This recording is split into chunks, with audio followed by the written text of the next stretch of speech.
ప్రియతమా నన్ను పలకరించు ప్రణయమా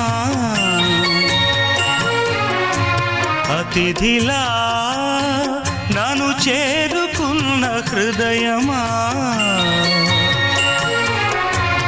ఎదుట ఉన్న స్వర్గమా చెదిరిపోని స్వప్నమా కనుల